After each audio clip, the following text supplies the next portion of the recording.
नमस्कार दोस्तों, आप सभी का स्वागत है आज के प्री मार्केट रिपोर्ट में। आज है 30 अक्टूबर 2025, दिन है थर्सडे और आज होने वाली है सेंसेक्स की एक्सपायरी। तो भाई लोग, आज का दिन मार्केट के लिए काफ़ी क्रूशियल होने वाला है, क्योंकि एक तरफ सेंसेक्स एक्सपायरी है और दूसरी तरफ दो बड़े ग्लोबल इवेंट्स भी लाइंड अप हैं। एक तरफ ट्रंप चच्चा और शी जिनपिंग की मीटिंग, और सबसे बड़ा अपडेट ये है कि कल रात फेड ने 25 बेसिस पॉइंट से रेट कट किया है। अब इसका इम्पैक्ट पूरा ग्लोबल मार्केट में देखने को मिल रहा है और आज के दिन इंडियन मार्केट भी इसके रिएक्शन के साथ ओपन होने वाला है। भाई लोग, वीडियो में आगे बढ़ने से पहले आप सभी मुझे कमेंट्स में बताओ, आपने रोज मॉर्निंग में प्री मार्केट वीडियो देखने की आदत डाल ली है ना? मैं रोज 8 बजे से पहले ये वीडियो डाल देता हूं।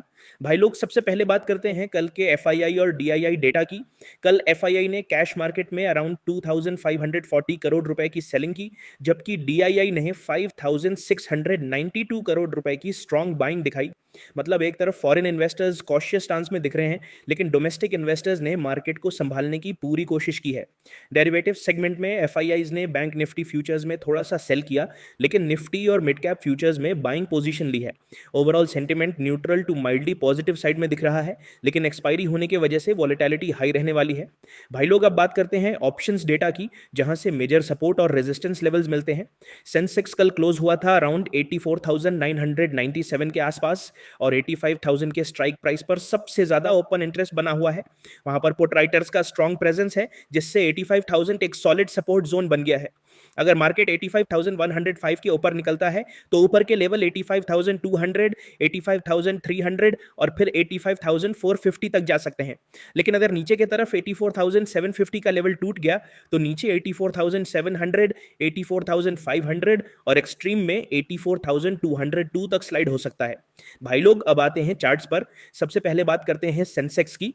कल सेंसेक्स क्लोज हुआ था अराउंड 84,997 के आसपास, और 85,000 का लेवल एक साइकोलॉजिकल मैग्नेट जोन बना हुआ है। आज के दिन अगर सेंसेक्स 85,105 के ऊपर सस्टेन करता है तो ऊपर के टारगेट्स रहेंगे 85,203, 85,319 और फिर 85,478 से लेके 85,500 जोन तक। ये लेवल्स ऑप्शन चेन और प्रीवियस स्विंग हाइस से कंफर्म होते हैं। लेकिन अगर मार्केट को रिजेक्शन मिलता है और 84,878 का लेवल ब्रेक होता है तो फिर नीचे के लेवल्स मिल सकते हैं 84,760, 84,632 और एक्सट्रीम में 84,502 तक। भाई लोग, यहां से क्या स्ट्रैटेजी बनती है? ओपनिंग में अगर गिफ्ट निफ्टी के सपोर्ट से बाइंग मोमेंटम दिखे तो लॉन्ग एंट्री तभी लेना जब सेंसेक्स 85,105 के पर क्लोजिंग बेसिस पे सस्टेन करे। स्टॉप लॉस हमेशा 84,878 के नीचे रखना। अगर मार्केट नीचे की तरफ ब्रेक करता है और 84,878 डिसाइसिवली ब्रेक हो जाता है तो शॉर्ट साइड एंट्री ले सकते हो। टारगेट्स रहेंगे 84,632 और 84,502 तक। तो भाई लोग, सेंसेक्स में आज के लिए डायरेक्शन सिंपल है, या तो ब्रेकआउट कंफर्म होने दो या फिर ब्रेकडाउन पे राइड करो, लेकिन बीच में मत उलझो। भाई लोग, अब चलते हैं निफ्टी के एनालिसिस पर। निफ्टी का मेजर पिवट जोन है 26,145। अगर ये लेवल क्रॉस करके सस्टेन होता है तो नेक्स्ट लेवल्स खुलेंगे 26,200 और 26,277, जो almost all time high territory के आसपास है। लेकिन अगर 25,960 का सपोर्ट ब्रेक होता है तो फिर स्लाइड मिल सकती है 25,912, 25,878 और एक्सट्रीम में 25,840 तक।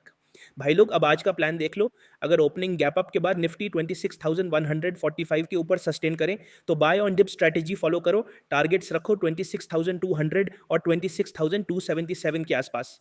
लेकिन अगर मार्केट रिवर्स होकर 25,960 के नीचे जाता है तो शॉर्ट पोजीशन ओपन कर सकते हो। टारगेट्स 25,912 और 25,840 के लिए। भाई लोग, अब बात करते हैं बैंक निफ्टी की। कल बैंक निफ्टी क्लोज हुआ था अराउंड 58,385 के आसपास। बैंक निफ्टी थोड़ा अलग कर रहा है, लेकिन फेड के रेट कट के बाद बैंकिंग सेंटीमेंट में शॉर्ट कवरिंग देखने को मिल सकती है। अगर 58,470 के ऊपर ब्रेकआउट मिलता है तो रैली एक्सटेंड हो सकती है 58,581, 58,699 और 58,883 तक। लेकिन क्योंकि आज एक्सपायरी का दिन है तो ओपनिंग के बाद शार्प रिवर्सल भी पॉसिबल है, इसलिए पहले 10-15 मिनट मार्केट का बिहेवियर ऑब्जर्व करना जरूरी रहेगा। उसके बाद ही कोई पोजीशन लेना सेफ रहेगा। भाई लोग, ग्लोबल मार्केट्स की बात करें तो कल रात फेड के 25 बीपीएस रेट कट के बाद यूएस मार्केट्स ने mixed but overall positive tone दिखाई। डाउ जोन्स थोड़ा सा ग्रीन में क्लोज हुआ, नैस्डैक में भी हल्के पॉजिटिव साइंस मिले और एसएनपी 500 ने अपने इस हाई के आसपास क्लोजिंग दी है। एशिया में आज सुबह के सेशन में चाइना और हांगकांग की मार्केट्स ट्रंप शी मीटिंग के रिएक्शन में थोड़ा सा कॉशियस टोन में दिख रहे हैं, लेकिन सेंटिमेंट ओवरऑल पॉजिटिव है। यूरोप के इंडाइसेस भी कल के फेड मूव के बाद एक रिलीफ रैली मोड में है, मतलब रिस्क ऑन मूड वापस आ रहा है। भाई लोग, अब बात करते हैं इकोनॉमिक कैलेंडर की। आज का फोकस अर्निंग्स पर रहेगा, क्योंकि बहुत सारी बड़ी कंपनीज अपने क्वार्टरली रिजल्ट्स अनाउंस करने वाली हैं। ITC, NTPC, Adani power, DLF, Hyundai motor India, Pidilite industries, L&T developers, city union bank, bank of India, united spirits, Dabur India, Aditya Birla capital, कोमंडाला international, Motilal Oswal financial services, Nippon India AMC, Exide industries और Jindal India bank, ये सभी companies आज results declare करेंगी। इन companies के result अगर expected से better आते हैं तो सेक्टोरल मोमेंटम मार्केट को ऊपर ले जा सकता है। भाई लोग, ये सारे रिजल्ट वाली कंपनीज आज के इंट्राडे ट्रेडर्स के रेडार में रहेंगी। अगर इनमें से किसी भी स्टॉक में स्ट्रॉन्ग रिजल्ट के बाद ब्रेकआउट आता है तो इंट्राडे ट्रेडर्स के लिए अच्छा अपॉर्चुनिटी मिल सकता है, लेकिन स्टॉप लॉस स्ट्रिक्ट रखो, क्योंकि एक्सपायरी डे होने की वजह से वॉलेटिलिटी ज्यादा होगी। इंडियन एडीआर्स की बात करें तो कल यूएस मार्केट्स में इंडियन एडीआर्स ने मिक्स्ड परफॉर्मेंस दिखाया। एचडीएफसी बैंक और इन्फोसिस थोड़ा सा पॉजिटिव क्लोज हुए, जबकि विप्रो और टीसीएस में थोड़ा सा प्रॉफिट बुकिंग देखने को मिला। Overall ADR tone neutral to slightly positive है, जो इंडियन मार्केट के लिए एक माइल्ड पॉजिटिव सिग्नल है। भाई लोग, अब बात करते हैं ओवरऑल स्ट्रेटेजी की। आज के लिए फोकस रहेगा एक्सपायरी एडजस्टमेंट पर। तो पहली चीज, पोजीशन साइज छोटी रखो। मार्केट में दोनों तरफ मूव्स पॉसिबल हैं, इसलिए अवॉइड करो averaging in options. Buy on dips approach सही रहेगी, क्योंकि डोमेस्टिक इंस्टीट्यूशंस का बायस अभी भी सपोर्टिव दिख रहा है। अगर मार्केट इनिशियल डिप के बाद रिकवर करता है तो ऊपर के लेवल टेस्ट करने की पूरी संभावना है। फेड के रेट कट का ओवरऑल मार्केट पर शॉर्ट टर्म पॉजिटिव इंपैक्ट हो सकता है, लेकिन लॉन्ग टर्म रिएक्शन डिपेंड करेगा इन्फ्लेशन और लिक्विडिटी आउटलुक पर। शॉर्ट टर्म ट्रेडर्स के लिए इसका मतलब है कि रिस्क एसेट्स में थोड़ा सा रिलीफ रैली मिल सकती है। तो ओपनिंग के बाद अगर मोमेंटम सस्टेन होता है तो इंडेक्स में बाइंग साइड ट्रेड लेना ज्यादा लॉजिकल रहेगा। तो ये था आज का complete pre market report. Telegram का लिंक डिस्क्रिप्शन में दिया है, यहाँ पर लाइव अपडेट्स और लेवल्स मिलते रहते हैं, जरूर ज्वाइन कर लेना। और हाँ, अगर ये एनालिसिस यूजफुल लगा हो तो लाइक, शेयर और सब्सक्राइब करना मत भूलना। मैं मिलता हूँ आपसे पोस्ट मार्केट एनालिसिस में। तब तक के लिए जय हिंद, जय भारत।